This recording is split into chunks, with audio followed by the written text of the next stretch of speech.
5-minute warning to take your seats before the event begins.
Now, I would like to introduce your host to kick off this event, Kate Manley, President and CEO for the Apopka Area Chamber of Commerce.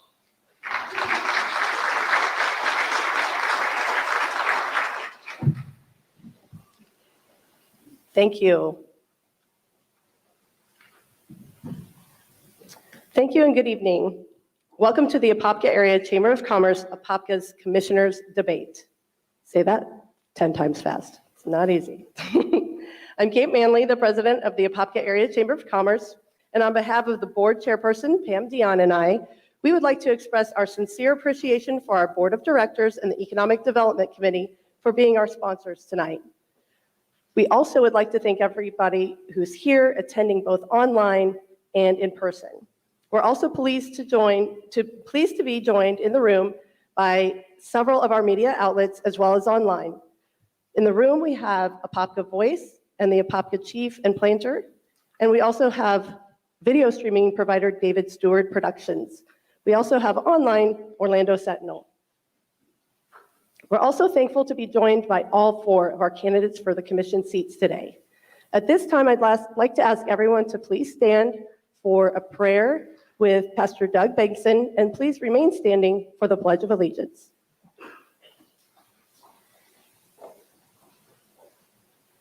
Let's pray. Heavenly Father, we come before you. We thank you with your watchful eye that you look upon us tonight with your grace and your favor. Father, we are one community, and we thank you, Father,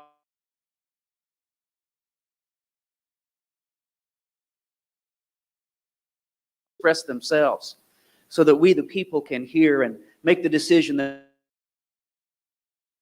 we gather together as one community and continue to move forward. We thank you for your grace. In it's Jesus' name we pray. Amen. Amen. I pledge allegiance to the flag of the United States of America and to the republic for which it stands, one nation, under God, indivisible, with liberty and justice for all.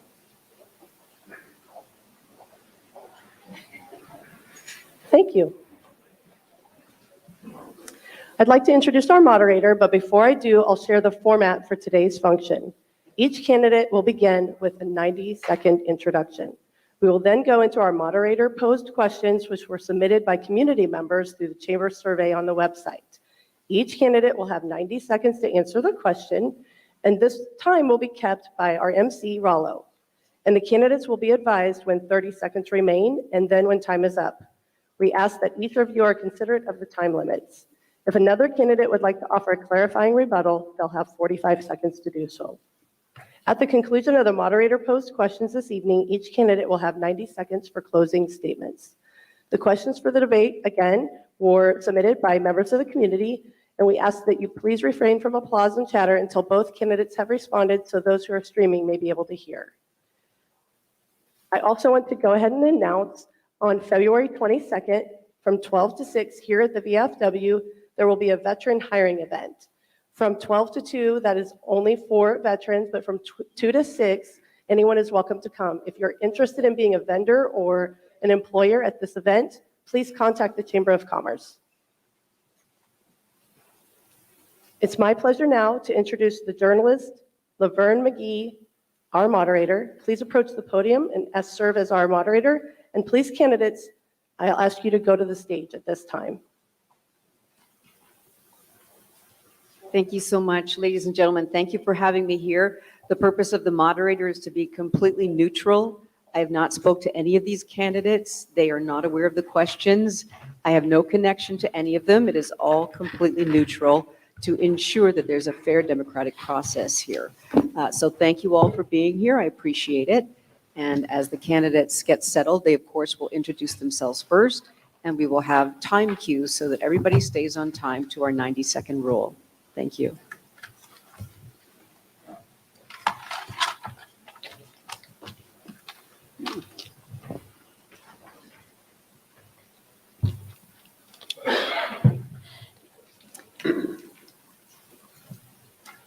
I'll start by having our incumbent, Diane Velasquez, introduce herself. I'm sorry. Introductions first. Oh, okay. Well, first I want to let me thank everyone for attending this candidate forum. Thank you to the members of the Chamber for organizing this event. For those who don't know me, I am your Commissioner, Diane Velasquez, for the City of Apopka. I was elected during a special election held in December 2020. I am currently serving out the term left due to the resignation of the previous commissioner. I am a 17-year resident in the City of Apopka. I retired after 21 years in the rank of detective from the New York City Police Department. I am married to my husband, Ed, the love of my life. He is also a retired detective and a Vietnam veteran. We are parents to 2 adult sons and loving grandparents to 2 teenage grandchildren. In addition to serving the residents during the last 10 years, I proudly serve as an active member and volunteer in several organizations, all who support and serve our local schools and the families in our community. As your sitting current commissioner, I have expanded my outlook at the responsibilities that commissioners have. Communication is extremely important. Clarity and communication eliminates misconceptions and results in a better understanding of the subject matter. When the city council makes decisions that affect the city and its future, the facts should be presented without doubt. Not all will agree with the decisions made by the council, but these decisions should be transparent and truthful. Thank you so much. And you will hear time cues as well, so we Did do I keep hear everybody. Where was the time? I'll say it louder next time. I'm sorry. Oh, okay. Was Yeah. there a ding So somewhere? I've been instructed to announce it 30 seconds and then time. Okay. Did And you I'll do say it a that? little bit louder. I just didn't want to be too. Okay, Thank you so much for that. okay. And I will have your challenger for seat 2 go next, Wes Toomey. Good evening. Thanks for coming. First, I want to introduce my wife, Patricia. She's out here. My mother-in-law, Soledad. She showed up a little late, but that's usual. But I still love her anyways. So I've been in Apopka. I accidentally discovered this town in 2009 when I was driving through here on one of my Saturday drives, just exploring the area. I lived in Tampa at the time. And you know what I saw in Apopka was a beautiful town, a small-time town with big-time opportunities. And it took me a couple years, and I was able to buy my first house over on Wekiva Springs Road in 2013. And I've been involved ever since. I love the community. This is a great place to live. I've been watching things for years. You know, some things have been good, some things haven't been so good. But one of the things I noticed recently was that the Apopka Voice and the Apopka Chief were asking, why aren't people stepping up to run in these races, you know, in this election cycle? And that the conversation was, you know, iron sharpens iron and challenges make things 30. better. So here I am, you know, I decided to go ahead and step up after what I'm watching. I have a business forward mentality, a business forward approach. I think we do some things well. I think we can do some things better. And I'm glad to be here tonight to present my vision for the things that we do well, and I think the things we can do better. It's a pleasure to be here, and myself being here shows the power of this community. Thank you. And we have 2 candidates for seat 4. I'll go in alphabetical order by last name. So I will begin with Eric Mock. Please introduce yourself. Good evening. I want to thank the Apopka Chamber of Commerce President and CEO Kate Manley and the staff for presenting the commissioner debate. I want to thank all who are in attendance and those of you who are watching online for your interest in this election. I'm Eric Mock. I'm asking for your vote for commission seat number 4. For 31 years, I worked in healthcare as an executive, leading teams caring for those needing rehabilitation and extended care. Budgeting, customer satisfaction, quality assessment and improvement, employee retention and satisfaction were just a few of my daily responsibilities. Now a realtor, I bring the same focus of customer satisfaction to my clients, helping them achieve the American dream of home ownership. John F. Kennedy once used this quote in a speech in 1963, "A rising tide lifts all boats." As commissioners, we have responsibility to listen to all stakeholders of Apopka. working to gain a consensus, creating a plan, and then executing that plan and working to achieve that goal. We have many issues and challenges facing Apopka. Smart economic development, annexation, Station Street development, Floridian Town Center, and the city center, to name a few. I will work for you for all of Apopka. Together, we can achieve great success, being the tide that lifts all Apopkans. Thank you, Eric. I'm Eric Mock, and I ask for your support. And our other candidate for seat 4, Nick Nesta. Welcome, please introduce yourself. Thank you. And thank you to the Apopka Area Chamber of Commerce and the VFW for hosting this event. And thank you for everyone in attendance, as well as everyone viewing online. My name is Nick Nesta, and I'm running for seat 4, City of Apopka Commission. It's an honor and a privilege to be a part of an event like this. I moved to Apopka in 1994. I graduated Apopka High School in 2008. Go Darters. Graduated from UCF with an undergraduate degree in real estate, as well as a master's degree in real estate. Go Knights. I started my business here. I met my wife here, and we had our beautiful, fun twin girls here. They are 9.5 months old now, so pray for us. Our city is experiencing incredible growth, and we must look towards new and unique ways to progress our city.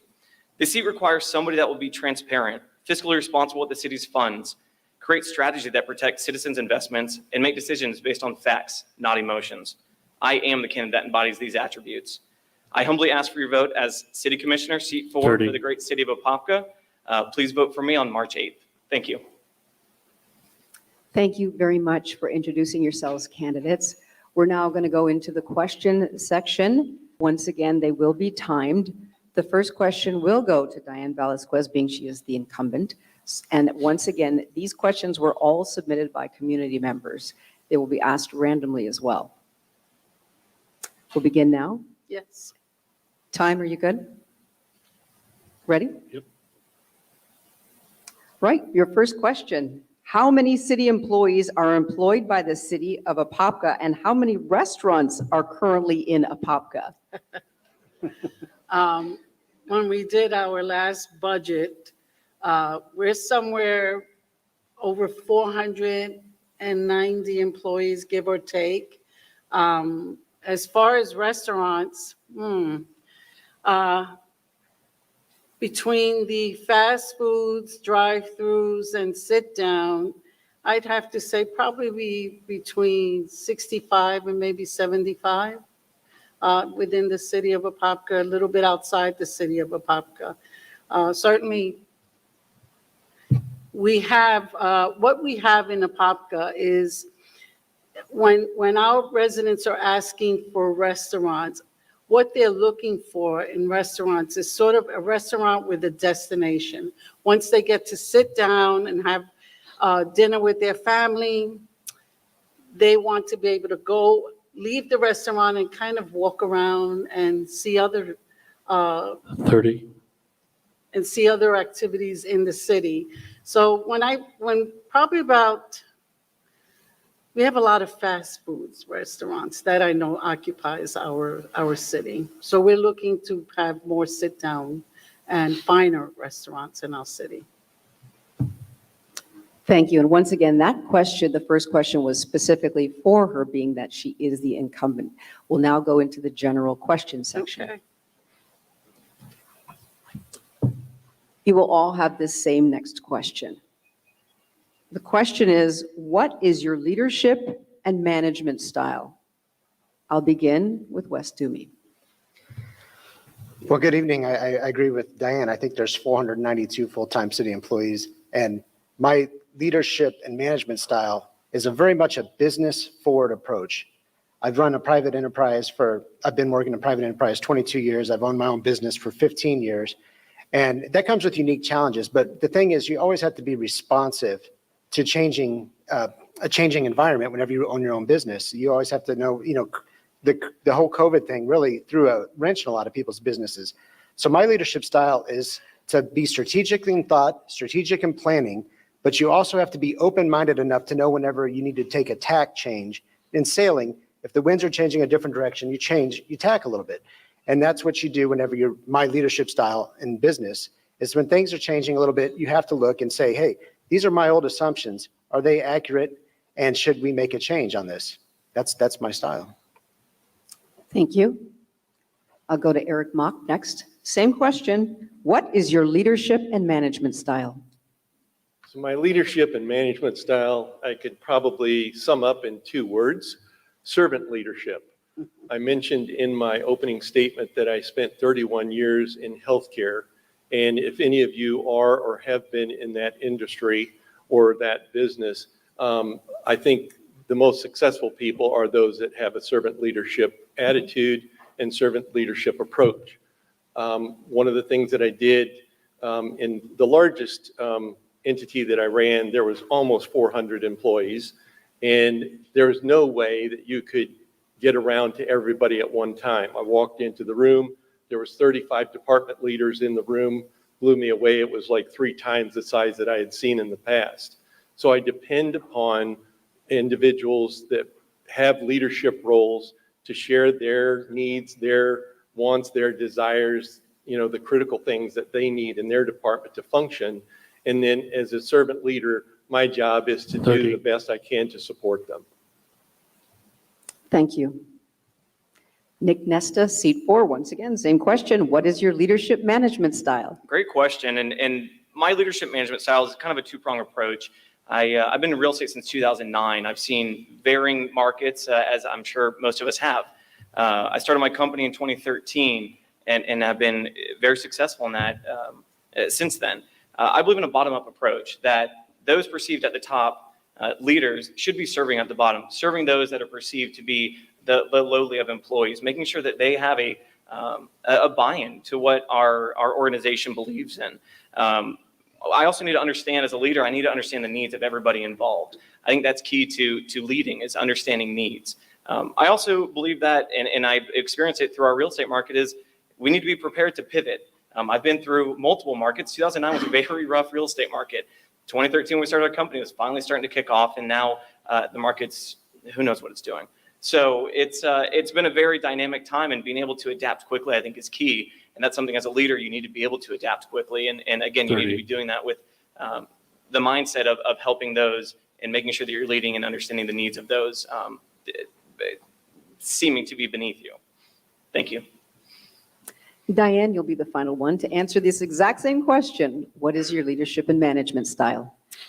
Well, my leadership style is when you setting an example, and when I was a police officer, I went into situations where you had to kind of desensitize what was going on. So as a commissioner, my leadership style is to really empower those around me. And they are the ones that help me to lead, because I get to understand, I get to hear what their concerns are. And in doing so, they help me to do my job. As far as management, I interacting with them, I get to learn the job that I have to do, especially with the city staff. That's where I go in and I try to learn what they're doing so that I can go out and do the best job that I can as their leader. 30. That's it. Thank you very much. We'll move on to our next question. It's also directed at all 4 of you. The question is, what unique styles or experiences do you bring to City Council that are currently missing without you? I'll repeat that once again. What unique skills or experiences do you bring to City Council that are currently missing without you? I'll begin with Wes Dumey for seat 2. Oh boy, I get it again. So the best answer I can come up with on that on the fly is a business forward approach. I think it's really important, and I know there are some other commissioners with data analytics and data science type backgrounds, but really being able to look at a complex situation and break it down to its component parts. How do we get from here to here? Mhm. That's where I bring a good experience level. And I, like I said, I call that business forward. I think another one of the challenges was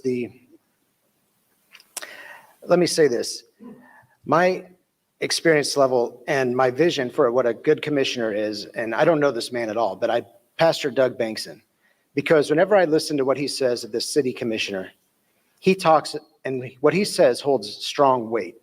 His words are well-reasoned, they're well-founded, and they hold weight. And that's exactly what I would do on the city commission. Make sure that my positions are well-reasoned, well-researched, and that I can back it up. And I want to use an economy of words to get the point across. Thanks. Diane, I'm going to have you also answer this question, but of course the question was what's missing. You already have been here, so you can certainly adjust to this question. I'll repeat it one more time. What unique skills or experiences do you bring to City Council that are currently missing without you? So if you were gone, what would be missing? A woman.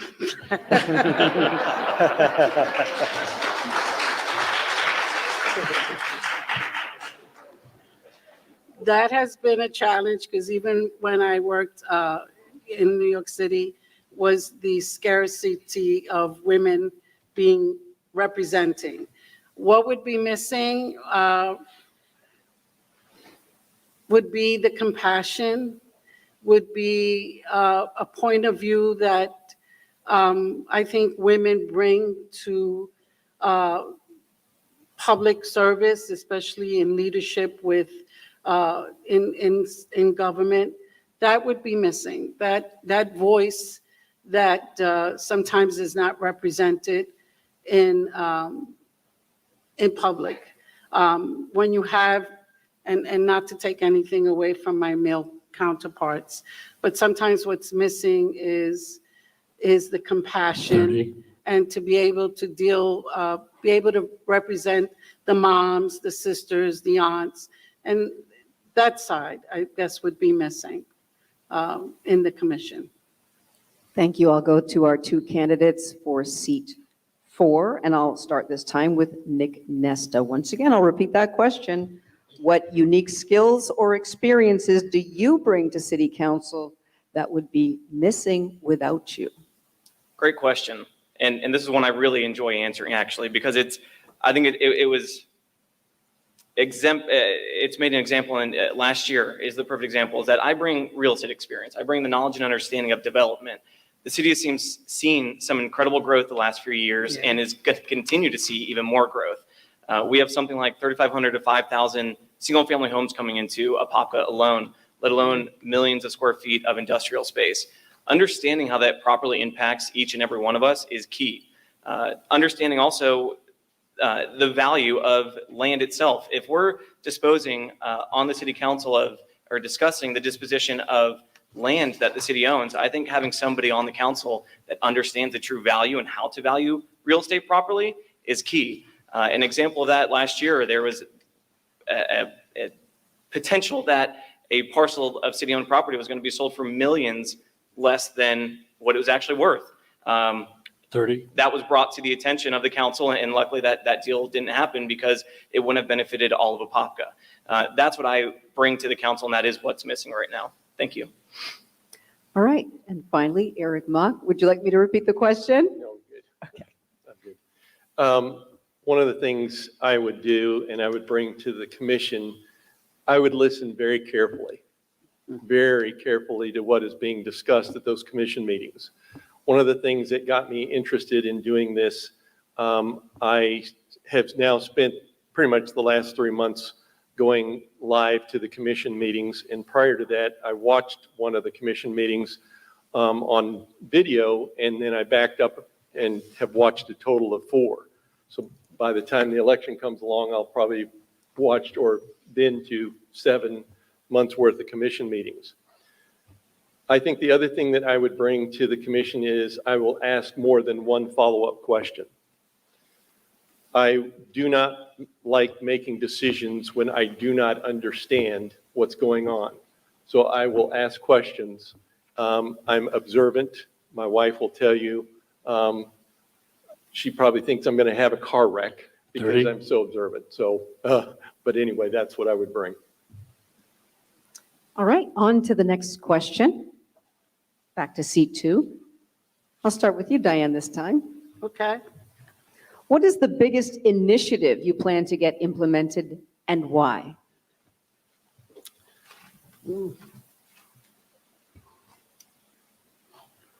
If I get back, no, I shouldn't say if I get back, going back to the city council, would definitely be a review of our city charter. And the reason for that is because the last time that it was done in 2013, not only has the city grown, but our responsibilities have grown. And sometimes without any, it's not defined what each of the commissioners, what what our powers are. We pretty much kind of create our own kind of job title.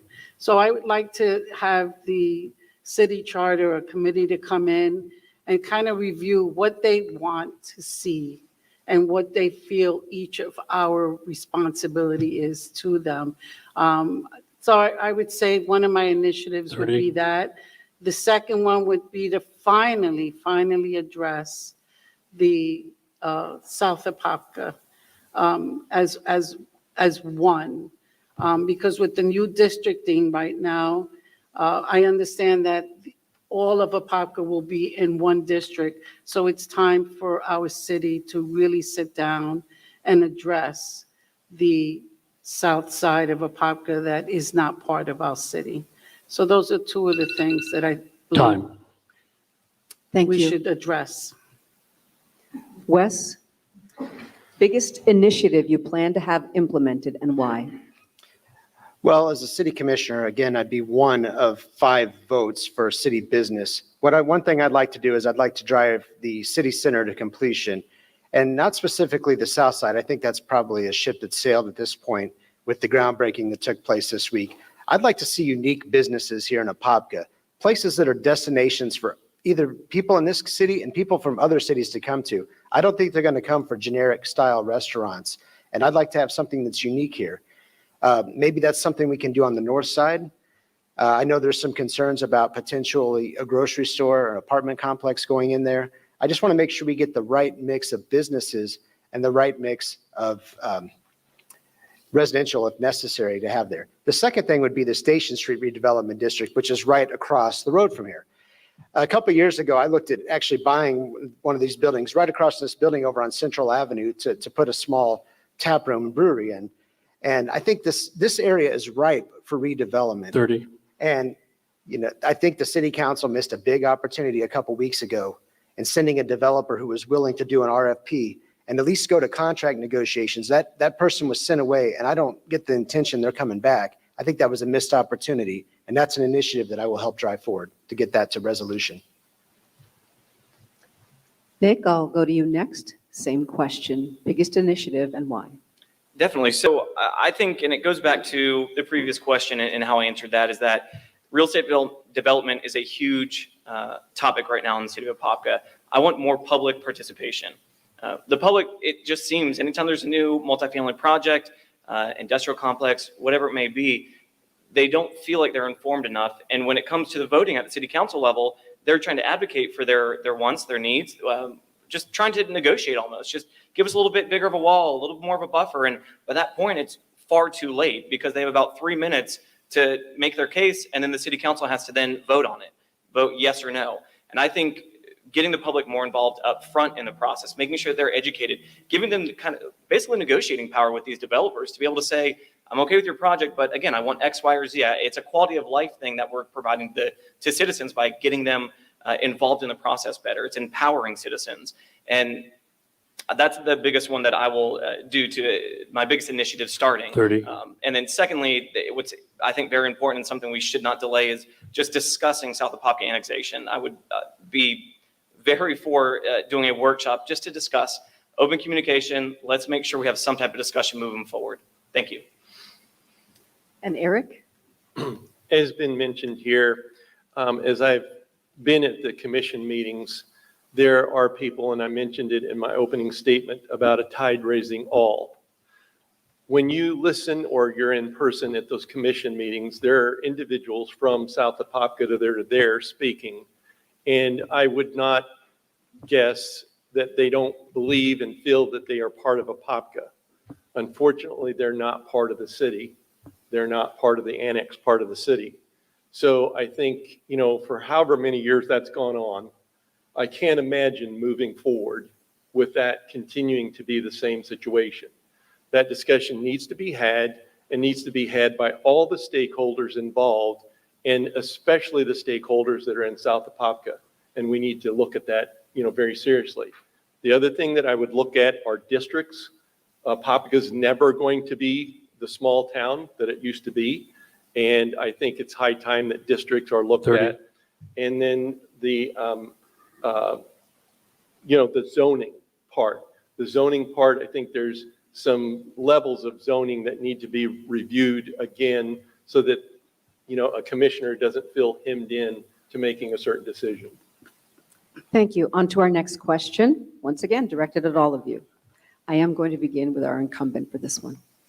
Since the city is a strong mayor structure, how will you be able to make direct impact? Since the city is a strong mayor structure, how will you be able to make direct impact? And that is certainly a challenge for us as commissioners. So the best way to kind of make an impact when we are driving an interest for our city would be through workshops. I always recommend, or I am always asking, let's do a workshop. And of course, last year we had some discussion, and it was regarding a parcel and my community at the time, Rock Springs Ridge. And I just thought it was very important to begin the conversation with a workshop. Unfortunately, the workshop came at the very end, and by then it was kind of too late to even have a good discussion. So definitely, with an impact as a commissioner would be to recommend workshops, and that would allow all of us to sit at the table and have a good discussion and talk about whatever it is that we feel we should be pushing forward. Wes, I'll have you respond to that question. Again, since the city is a strong mayor structure, how will you be able to make a direct impact? Well, I just consider myself one of the five. And even though the mayor's the leader, I'm going to pick up the phone. I'm going to call people. There's no joke why I have a Rudy's Country Store and Barbecue Cup up here. Rudy's is a Texas-based organization. They're a nice sit-down, fast, casual type restaurant that I think would do very good in the Apopka area. When I first found out about the City Center project, I realized that I had talked to one of their district managers a few years ago on a business trip. I called them up. I said, put me in touch with the person who decides where to go put new stores. And they did. And I called the owner of this company up. And I told him, I said, you need to be in Apopka. He goes, I want to come to Florida. Where's Apopka at? And anyways, we've been exchanging emails for a couple of years. They're still working on getting down here. But that's what I'll do as a commissioner. I'm very forward in making phone calls and talking to people. I think that's effective in getting out. There's certain things what I can and can't do, but you can't hardly do anything without picking up the phone and having an initial conversation. I think at some point we will see a Rudy's here. They just opened their first location in Florida in the Panhandle in Panama City 30. Beach. And that's the kind of leadership that I'm going to bring to the table, is getting out and being proactive and being forward and making those kind of calls. For seat 4, I'll start with Eric this time. So as the strong mayoral part, as has been mentioned, there are 5 people on the commission. So they are equal votes. You have 1/5 of the vote, and 3-2 is a majority. One of the things that I noticed is that as a commissioner and attending the meetings, commissioners do have the ability to bring information and bring it forward. The last commission meeting, Commissioner Smith brought a gentleman in, I believe from Virginia, from Legacy Training. That gentleman made a presentation. I think that the commissioners were very excited about the opportunity and the possibility, so I think they're going to move forward. It's a training system. I was amazed at this gentleman's presentation. So I know that it can be done. I know that you can bring that information, you can bring it forward. And then at that point, as Diane Velasquez says, workshop and then get it up as a 30. presentation where you can vote. Nick, your turn, same question. Yeah, so I think the most important thing, and one thing we may be missing just a little bit, is just more open communication. I think workshops are the most important thing we can possibly have with the community. It goes back to the question before this, question before that. Transparency. It's not that hard, but it will create a huge impact in our community. I think getting more involvement both on the citizen level and the staff level, making sure that we have as much transparency as possible when it comes to our staffing. Those that are on staff with the city of Apopka need to feel confident in their jobs. And I think having advocacy on the council level that understands their needs correctly, I think is key. So I think, again, creating any type of open transparency or open lines of communication is absolutely key with a strong mayoral form of government. Again, yes, as everyone said, we are only one of 5. I got 5 fingers, and depending on which one I use, it gets pretty strong, the message. So just because you're one, you can still make a strong impact. Thank you. All right, our next question. Same thing, everybody gets the question. If you received a $1 million grant to use for the city any way you wanted, what would you do with it and why? If you received a $1 million grant to use for the city any way you wanted, what would you do with it and why? Wes, I'll begin with you. First thing I would do is I would ask the question, what is our most important immediate need to be filled on the city? And maybe it's something like hiring an additional firefighter. Maybe it's something like putting some new buildings out at Camp Weewa, because that's going to be a big thing for us in the future. And maybe it's spending a little bit of money cleaning up the city, cleaning up the medians, the sidewalks, et cetera. Really what the first thing I would do, and I'm kind of giving a generic answer, but I need to figure out exactly how we would spend. What's the best pressing need for that to make sure it's spent correctly? So I think one of those 3 things would be the thing to do. Thank you. Diane? I have to say this, that with $1 million, I'm thinking, okay, let's clean up some of what coming into the city of Apopka. I've been an advocate for signage, for cleaning up the mediums, putting pretty landscape, and actually just prioritizing what I feel the city is in need of. And he did talk about probably even add a staff member or for our police and our fire department, because they are understaffed. But I would say that at least some of that money would be for beautification and signage, because the one thing I would like to see is when you come into Apopka, you know you're in Apopka. And 30. And where is our city hall? Where are our parks? That's very important. So that would be how I would utilize the $1 million. Nick, $1 million grant, Nick. It's a great question. It goes back to, I'm pretty consistent on my answers, and they're easy answers. Workshop it. Let's see what we want to do. I mean, I feel that we've gotten a lot of grants, but they're always kind of chosen where the money's going. Let's get community involvement. Let's see where citizens feel there's maybe a blight or opportunity for this money to go. Let's talk to staff. Let's see what staff thinks it should go.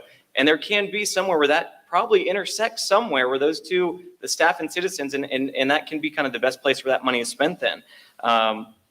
And we need to understand, again, needs of the city completely, both staff and the citizens. I said it a lot when I go door to door, things like that. We're lifestyle creators as the city council. We make sure that not only the staff, but the citizens of Apopka have an incredible lifestyle, and making sure that that's kept up the way that it is. We need to be talking. We need to have open lines of communication. We need workshops. It's easy. Create transparency and things keep flowing. Thank you. Eric. So you asked the question, I'm assuming it's a one-time $1 million grant and not revolving. But if I had that $1 million, I would go straight to the Station Street development. That's where I would put that money, to try and expand that, bring that RFP, that bidder back, or have at least another couple people that would bid on that project. But that's what I would do with the $1 million. Okay, we'll move on to our next question.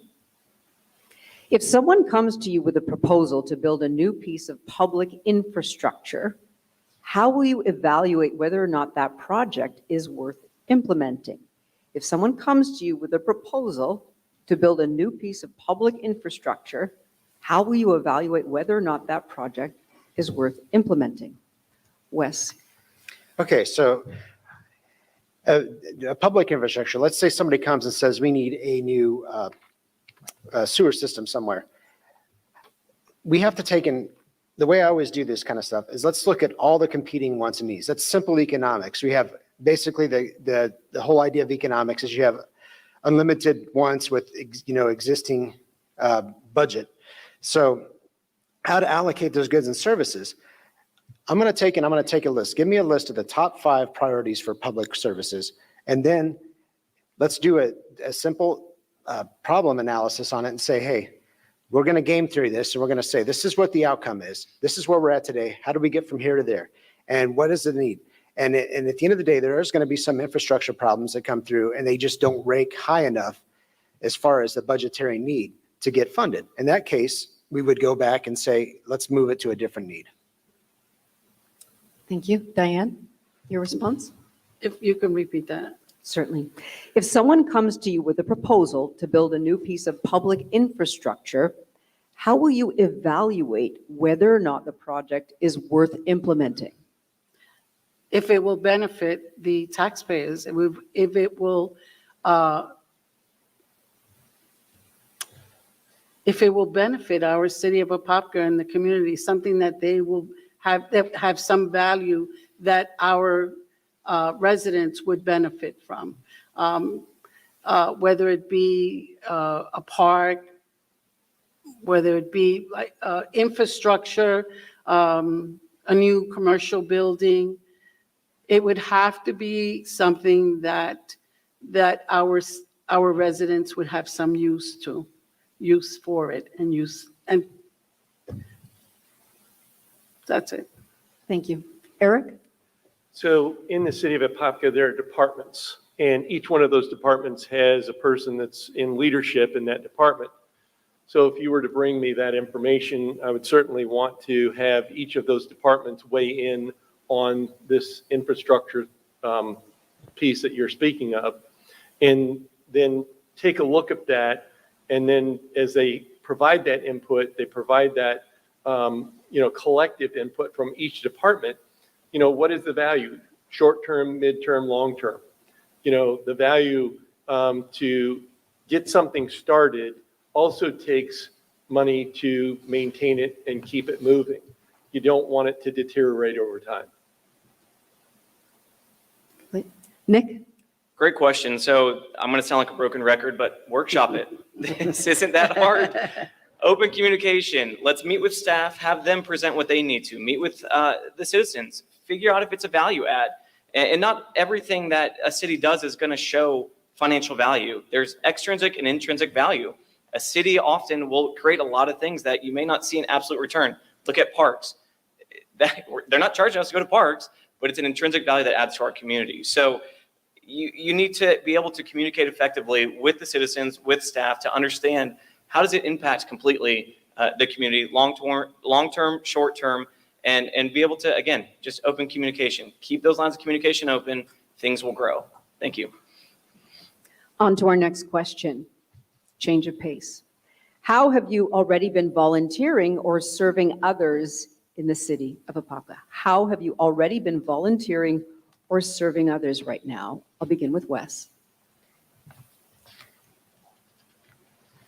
Well, part of the thing is participating in community events. I have a team that's going out to the Apopka barbecue competition this weekend, and that's serving the community, because whenever you show up at these events and you participate in them, that's accretive to the community. Coming out and attending Chamber of Commerce events, and actually another way that I do community development is making these phone calls, trying to drive business here. I have always thought of myself anywhere as an ambassador for the city of Apopka. When I'm on an airplane, I'm talking about Apopka with my seatmates. And that's the little things like that. And those little things all add up into a big sum. I help out my neighbors as much as I can, and I would just love to answer the phone. When people call me, I had somebody send me an email today with a question. I called them back in 5 minutes, and that's service to me. Calling, picking up the phone is a big thing, and calling people back. And I can promise you, if you reach out to me, I will get back to you as soon as I can, because I want to have this conversation with everyone in this room and everyone in this community. Thank you. Diane? Oh, my God. I've been involved in the community with different organizations, the Women's Club. I am involved in the schools, volunteering, tutoring, mentoring. I'm an active member with the Miss Apopka Committee. I support and actually sponsor so many different events here in the city. So I spend a lot of time involved with many of the organizations that are here in the city, and proudly am a member in many of these organizations.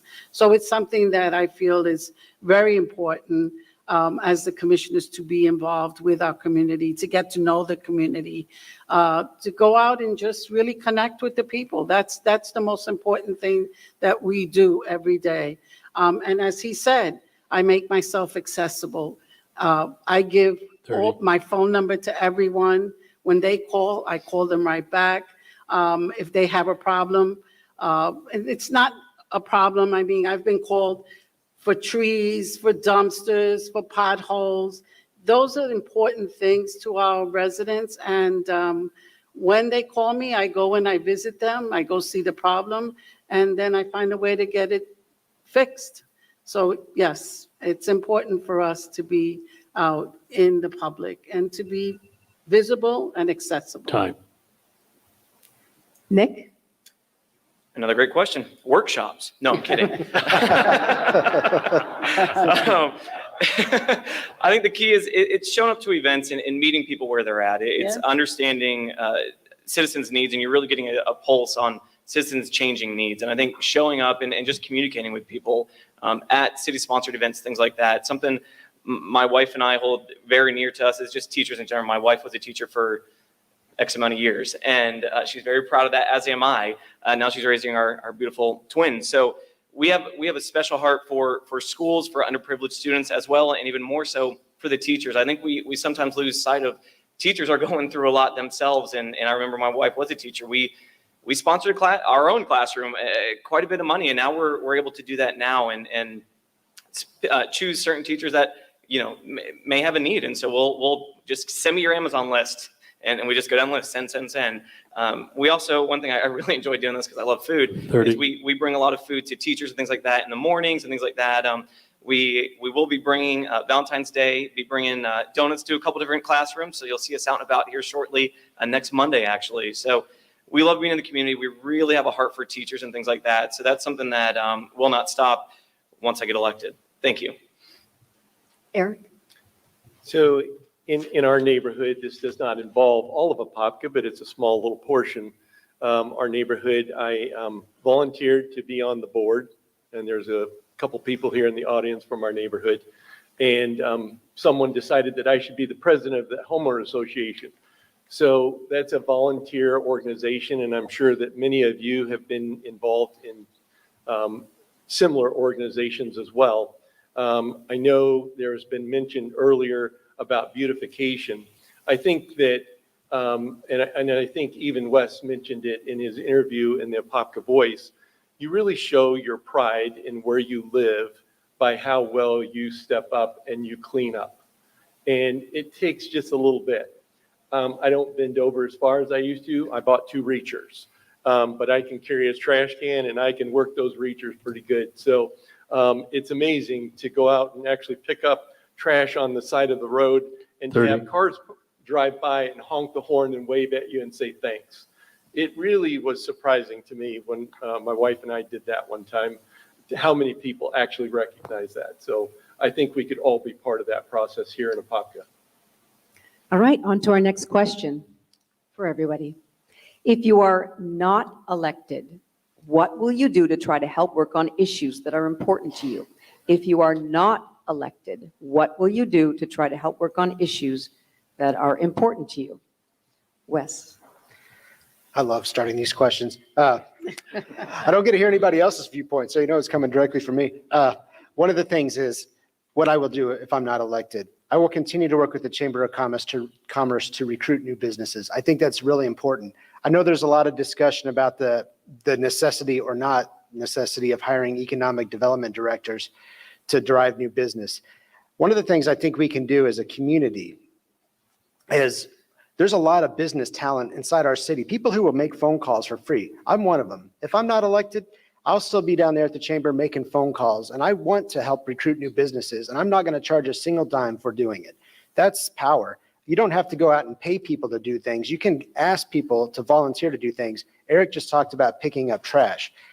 You know, I'll lead teams to help pick up trash. We can plant flowers in medians. We can clean up stuff like that. We can do that. And all it takes is just a few people starting that. 30. And then other people see that and they build on it. They say, thank you. That's leadership. That makes it all worth it.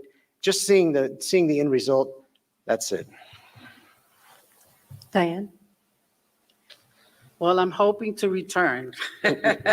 So if not elected, which I've been there already, I will continue. I will continue to be involved in the community. I will continue to be a volunteer. I will continue to be a mentor. I'll continue to be in the schools. I'll continue to be with the organizations that I belong to. And just continue to be part of the community and to be effective and still be a voice, because I can still go to the city council meeting and I would still be articulating what I feel our community needs and, you know, how can we work together, whether it's as I sit as a commissioner or if I don't. So I'm absolutely will stay involved in the community because I've been here 17 years. This is my home. And because it's my home, I want to be part of it and I want to continue to be part of it. Eric? So this is the second time I've actually lived in Apopka. My wife and I, we used to live in Apopka. We moved over to the Tampa area and then moved back. And we really, really like living in Apopka. So I anticipate being here for a long time. If I'm not elected, I will wake up the next morning, move forward, and whether I am or not elected, I plan on picking up my campaign signs. Yeah, yeah. I do not want to put that burden on anybody at the city. I put them out, I will pick them up, and I'll get them up as quickly as possible. I really have enjoyed, in a very, very short period of time, meeting numerous people running for this commission seat. And I have several meetings planned yet here in the near future between now and the election, where I'm sure people will bring some information to me that I'll be able to be of assistance, be able to provide some of my leadership skills, and will volunteer to assist them in their process. So I certainly want to continue to support Kate Manley, the Chamber of Commerce, and the staff that is there, because I think they are doing a wonderful job. If any of you have not seen the video that promotes Apopka, I think it's an awesome, awesome video. Please take a look at that. Nick? Sure. So not much would change to what I'm doing right now. I'm not elected and I'm still getting to work. I'm at every city council meeting. I'm at every DRC meeting. I'm at every planning commission meeting. And I think that's very valuable to the citizens. It goes back to what I'm saying, development, getting people engaged in the development process. People will ask me, okay, well, what's going on that corner? What's going on this corner? Where's the Starbucks going? And that's what everyone cares about. So I think it helps to continue to educate, and that's what I'm going to continue to do. Similarly, I'm going to continue to advocate to ensure all of Apopka is represented or benefiting from the decisions that have been made, not just small sections or what have you. It'll be all of Apopka, as well as understanding staff needs as well, to ensure and kind of see how I can, as a citizen, continue to advocate for staff and make sure that they have the buy-in to where the city's going and how it's being led. And one thing, whether they like it or not, I'm going to be staying in close contact with the council. Everyone, 30. I have all their numbers, and I'm not losing them. So they will be hearing from me should I not be elected. Thank you. All right, next question. What do you perceive as the three most important concerns facing the city of Apopka? What do you perceive as the three most important concerns facing the city of Apopka? In order to be fair, I'll mix it up, so seat 4 can start first. Eric, I'll begin with you. So from the mayoral debate a week ago, the number one question was, when are we getting more restaurants? So apparently food is a very, very important aspect, which we all partake of at least a couple times or 3 times a day. The other thing was the economic development. And through that process, how do we handle that here? Do we need to hire an economic development director? And then it was kind of split between several other things, annexation, specific developments that are in process. But the one thing that I would say, I did not know how many restaurants or fast food restaurants there were until Ms. Velasquez said, but I would say that I think that we have some really, really good hidden gems in Apopka. And I think it would behoove us all as Apopkans to search out those hidden gems and try them once before you pass by and go to another location. So, I'm not against having restaurants and more restaurants here in town, but certainly I would not want them at a huge expense to the hidden gems that are there, and maybe we can keep them from being such hidden gems in the future. Again, the question is, what do you perceive as the three most important concerns facing the city of Apopka? Nick. Yeah, so this goes back to, and more so my answers go back to what's missing on the city council, and it is somebody with real estate experience. So these answers are going to somewhat be focused around that. And I think the biggest one is economic development, having a focus in some capacity of where we're going and bringing people in.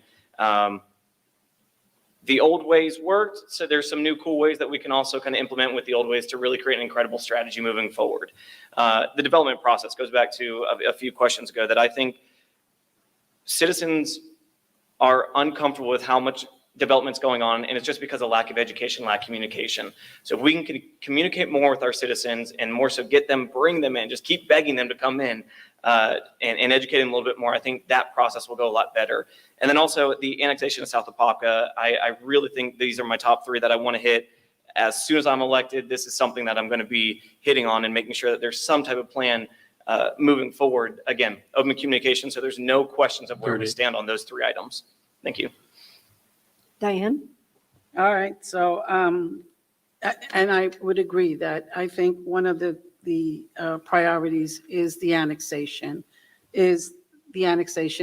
and finally a workshop regarding the status of South Apopka. That was one of the issues that we keep hearing over and over again. Of course, the city downtown center is to finally have a city downtown center. So that is another priority. And of course, the economic development director, that has been an issue that I know that I've been hearing for the last 6 years. And even when we did our, the visioning back in 2015, that was also something that was brought up.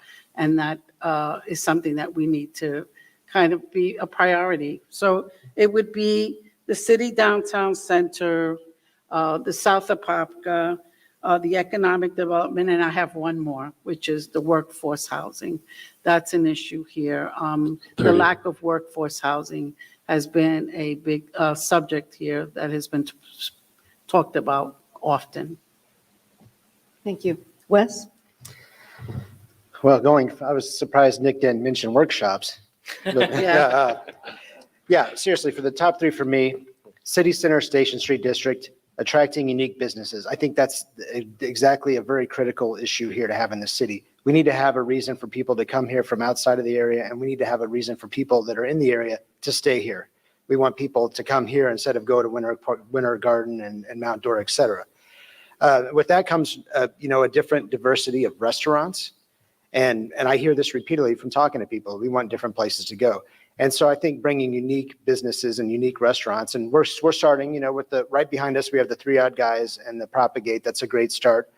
Something's Fishy. We got Can of Coffee. I'm not intending to eliminate everybody, but in the interest of time, I'm going to stop with that. And the third thing is making sure we preserve our natural beauty around the city of Apopka. We need to make sure that whenever, and I mentioned this in the Apopka Voice article that was published yesterday, I don't like to see 40 acres of oak trees bulldozed down and then homes built side by side on as far as the eye can see. I think we have a great asset here as far as the natural trees and the springs, and we need to make sure that we protect our natural assets as well. Thank you. All right, candidates, we are at your final question. This one is the longest one, so I may have to repeat it. Recently, talk of legalizing marijuana has been a political issue in the U.S. and Florida. Considering the expertise of Apopka in the foliage industry, where do you stand allowing these types of businesses to operate in Apopka? If you would allow them to operate, what, if any, restrictions, requirements, or fees would you enact to govern them? Does anyone need me to repeat that? Yeah. Would you? All right. Recently, talk of legalizing marijuana has been a political issue in this country and Florida. Considering the expertise of Apopka in foliage, where do you stand on allowing these types of businesses to operate in Apopka? If you would allow them to operate, what, if any, restrictions, requirements, or fees would you enact to govern them?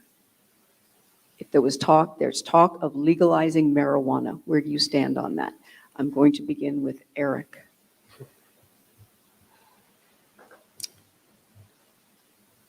So I believe that there's still a federal challenge with banking and depository money that's made off of marijuana. And so from my understanding is the marijuana industry and those that are operating that have a very, very difficult time from a financial perspective of the revenue that they bring in. What do they do with that? If, it's here, it's probably not going to go away. I'm not a partaker and it's not something that I would enjoy. But as far as fees and that type of thing, I guess I would actually have to sit down and say, is that an image that we want in Apopka? Do we want to have, 15, 20 30. marijuana shops up and down a street?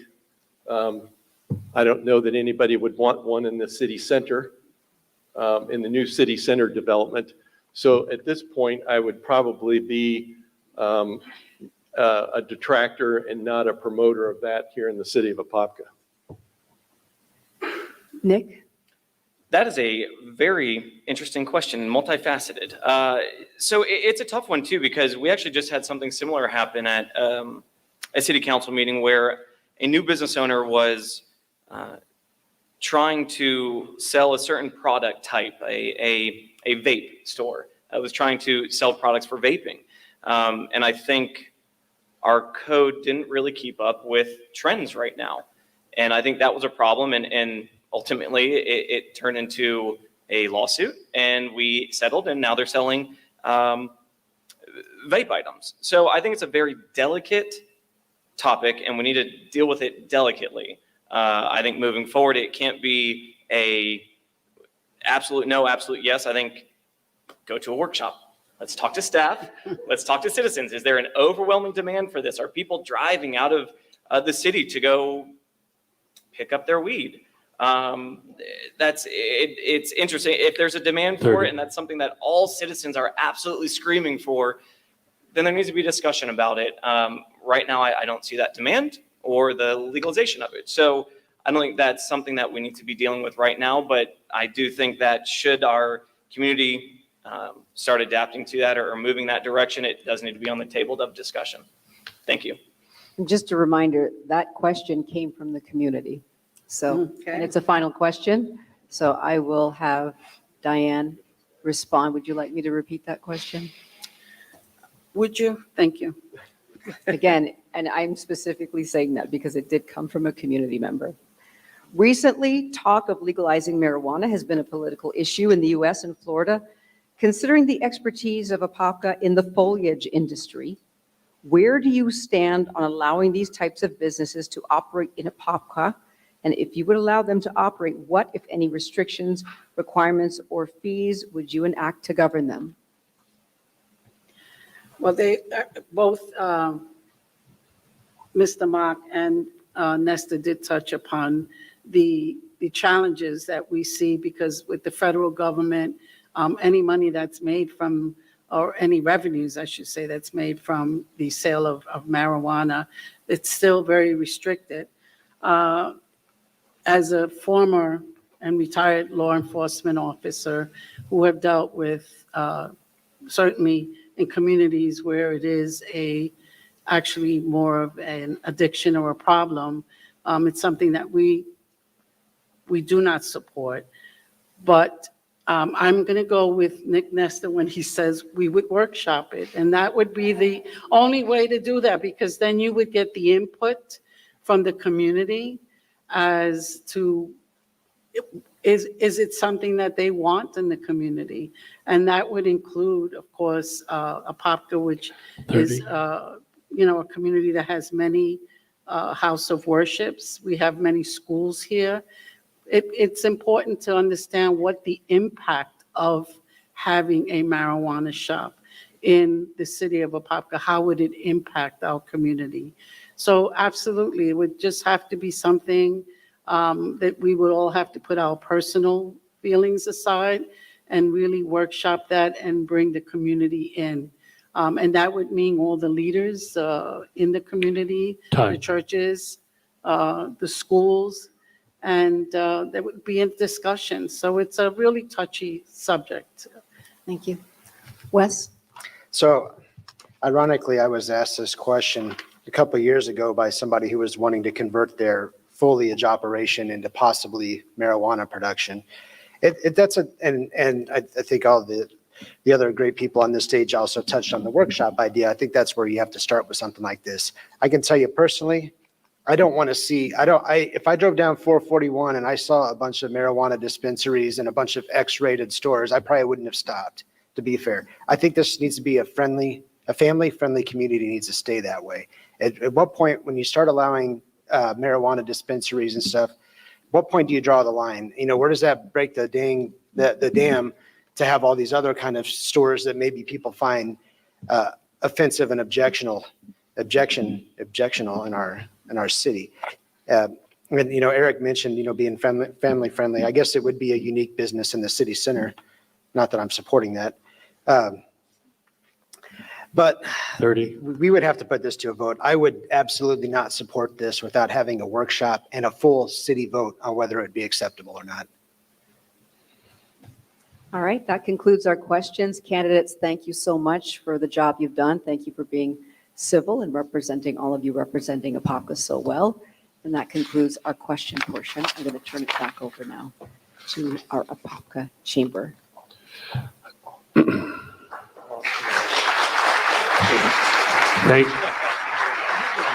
Thank you. So now I'm going to go ahead and let each of you do your closing statements. I'm going to have Wes Toomey go ahead and start, please. You have 90 seconds. Sure. It was a great pleasure to be up here. Everybody on the stage is good people. They're our neighbors. They're our friends. And one thing I would ask to say, in the words of the great late Dr. Martin Luther King, he had mentioned that he looked forward to the day that a man is judged by the content of his character, not the color of his skin. And I think a modern day interpretation would also add gender to that as well. Don't judge me because I'm not a female. Judge me for what I can do for the city. I'm asking for that. I'm asking for your vote. Judge me for my vision of leadership, my ideas for developing businesses here, my business forward approach, and for what I can do for this community. One thing, I love this town. I don't feel that 3 of the 4 city commissioners should come out of one neighborhood, which is what you're kind of looking at could happen, Rock Springs Ridge. One thing, I don't want to see Apopka become another generic suburb of the Orlando area. I always want to make sure to preserve our heritage. And like I said at the beginning, small town feel, big time town opportunities. And one thing to close this off, I don't want to wake up in 4 years and say, gosh, maybe we could have done things differently. And that's why I decided to run for this role, because I think we can do things differently. And this is an opportunity. We are really at an important inflection point in the projection, the trajectory of the city of Apopka. The growth is here, whether we want it to be or not. And we just have to make sure to get this right, because everything that happens from now for the next 4 years will affect all of us for the rest of our lives. I want to make sure to be very cognizant of that fact, strategic, forward planning. Thank you. Kate, is that a minute and 30 seconds or 30? Yes, a minute and 30 seconds. Okay. Thank you. Nick Nesta, I'm going to have you go ahead and do your closing statement. Perfect. Well, thank you again for having me here tonight. I truly do believe in this city. I respect Apopka's history, but also know we have so much potential to grow in sustainable ways, enhancing lifestyles for all citizens. I pledge to maintain open communication, be fiscally responsible, be a true advocate for citizens, champion sustainable growth, and build strong community partnerships. On my website, nickforapopka.com, you'll see a Citizens Bill of Rights. This lays out exactly what I promised to do. Anytime that I waver from this, when you vote me in, you can point to this and say, Nick, you're not following your rubric.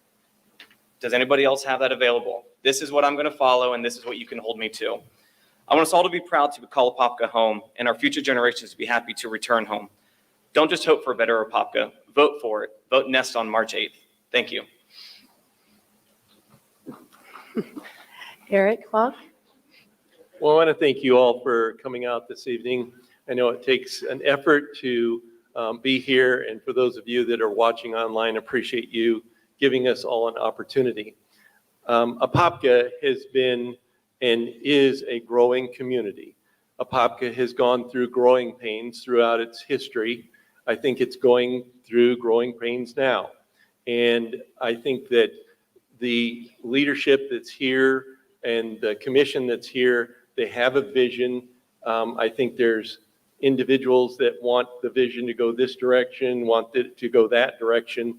But I think overall, as been said here, getting workshops, getting input from all the stakeholders of Apopka.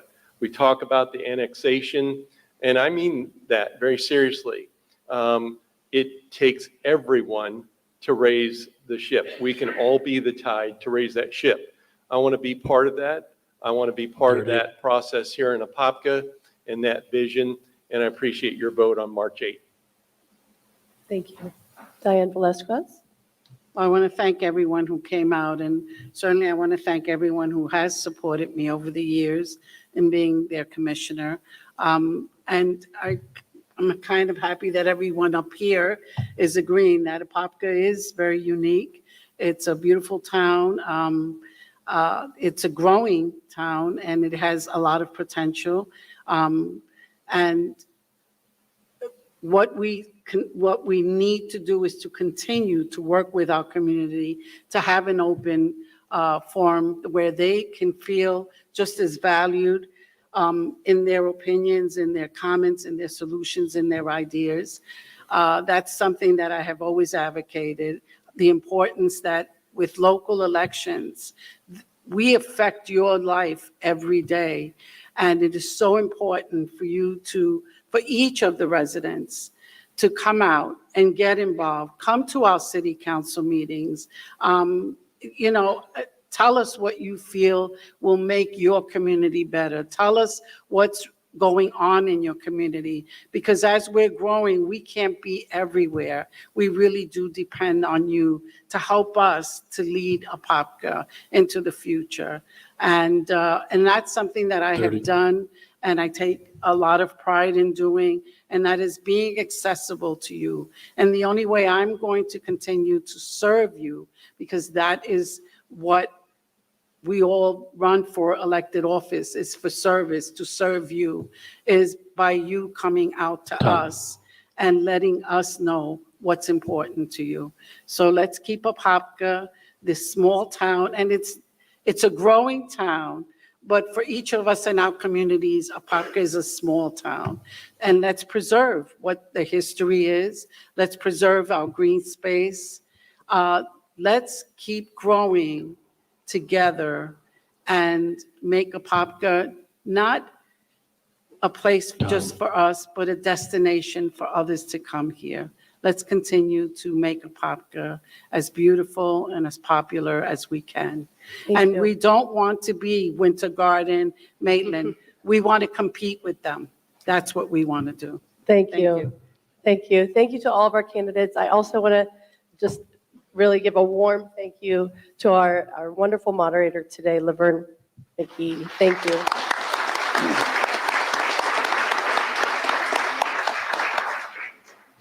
Okay, thank you to our candidates, our moderator, Laverne McGee, and our attendees. We encourage everyone to continue learning about our candidates and their positions on these key issues. Don't forget to vote on March 8th. Early voting is right here at the VFW Community Center from March 1 to March 6th from 7 a.m. to 7 p.m. Have a great evening, and we'll have a workshop in 5 minutes. Absolutely. Thank you.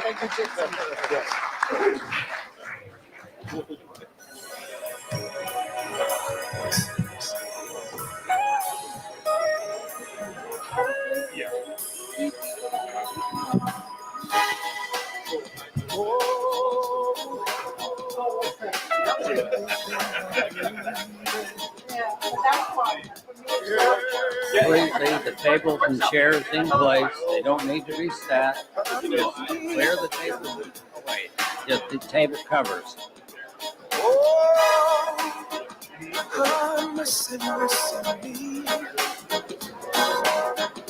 All things ain't what they used to be. Where did all the blue skies go? Wasn't it the wind that blows from the north and the south? Oh, mercy, mercy me. Oh, Father, things ain't what they used to be. Oil wasted on our oceans and upon our seas.